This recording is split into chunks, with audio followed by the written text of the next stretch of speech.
Shri Ram Narayan sub inspector Uttar Pradesh police महाराज जी के भक्त हो गए थे। उनको उत्तर प्रदेश पुलिस सेवा में कार्यरत थे, कुछ वर्ष ही हुए थे। एक दिन महाराज जी के दर्शन हुए तो महाराज जी ने उनसे एक कागज और पेन मांगा। उनके कागज और पेन देने पर महाराज जी ने राम राम लिखते चले गए। फिर उसके नीचे लिखने लगे, तू पुलिस कप्तान बनेगा।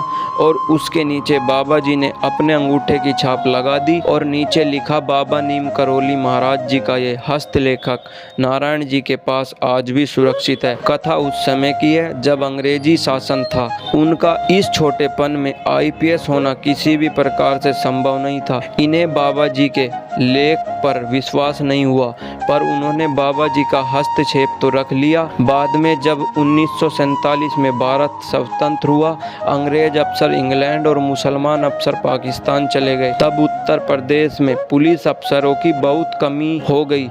ऐसे समय में नारायण जी को कप्तान बनने का सौभाग्य प्राप्त हो गया। राम नारायण जी इस पद में 5 वर्ष से अधिक कार्य कर चुके थे। तब सरकार ने एक योजना बनाई कि इस प्रकार अफसरों को पदोन्नति, रिक्त पदों को नई भर्ती के ट्रेनिंग पास आईपीएस अफसरों को दिया जाए।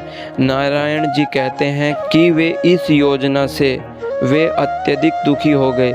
एक रात वे अपनी पत्नी से कह रहे थे कि वे अब अवकाश ग्रहण कर लेंगे और यदि आवश्यकता हुई तो त्याग पत्र भी दे देंगे, पर लज्जित होकर कार्य नहीं करेंगे।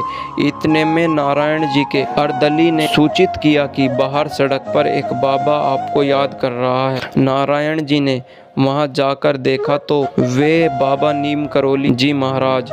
नारायण जी को देखकर बाबा जी कहने लगे कि नौकरी नहीं छोड़नी है, हमने कह दिया तुझे, कोई भी नहीं हटा सकता तुझे। इसके बाद जो लिखित आदेश नारायण जी को सरकार से प्राप्त हुए, उसमें उनकी सेवा को ध्यान में रखते हुए उनको पक्का आईपीएस अफसर बना दिया गया। नारायण जी अब बहुत वृद्ध हो गए हैं। अपने अनुभव को अभिव्यक्त करते हुए वे भाव विभव हो जाते हैं। जय श्री राम, जय बाबा नीम करौली महाराज। बाबा जी की लीला अपरंपार है।